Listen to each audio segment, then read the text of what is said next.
Amid tear gas shelling, water cannons, and clash between the police and farmers, Dilli Chalo agitation is on. And the main bone of contention this time is MSP. The Farmers Union assert that the centre has failed to fulfill its promise of providing a legal guarantee for MSP, as agreed upon after the massive protest in 2021. However, experts believe that MSP won't solve the problem of Indian farmers. In fact, it could lead to a logistical nightmare. But before that, let's understand what is MSP. MSP is the lowest price set by the government for purchasing crops from farmers. This price acts as a safety net for farmers, especially during times of market fluctuations. Now, government's MSP assurance was one of the conditions on which farmer groups had withdrawn the year-long agitation on the borders of Delhi in 2020-2021. However, while MSP is announced for all crops, it works mostly for rice and wheat.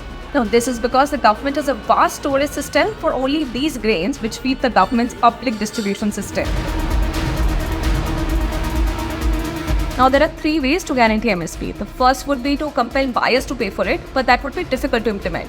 The second option is for government agencies to buy all crops offered at MSP, which can pose challenges physically and fiscally and is largely unsustainable. The third is price deficiency payments, that is PDP. Here, the government pays the farmers the difference between the market crops and the MSP if the MSP is lower without actually physically purchasing the crops. Now, experts hold that enforcing the government to purchase all the crops covered by MSP without limit will not benefit the society or the farmers. It could result in the wastage of resources, skewed cropping patterns, unfair treatment of farmers growing unsupported crops, legal issues, delayed payments, among other challenges.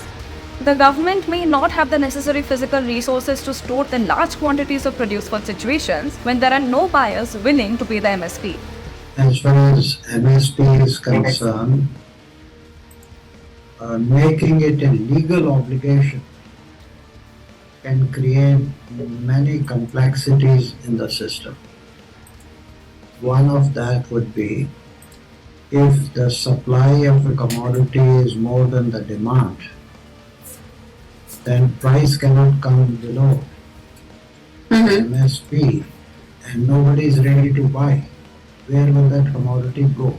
Normally in a market economy, when the supply exceeds demand, the price comes down and the market clears. Now, if you don't allow the price to come down, then everything the government will have to buy. Now, government cannot buy everything.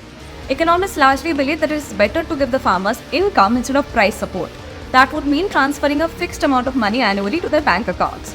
Now, income support schemes directly benefit all farmers, regardless of the crop they grow, the quantity produced, or the buyer and selling price, without distorting the market.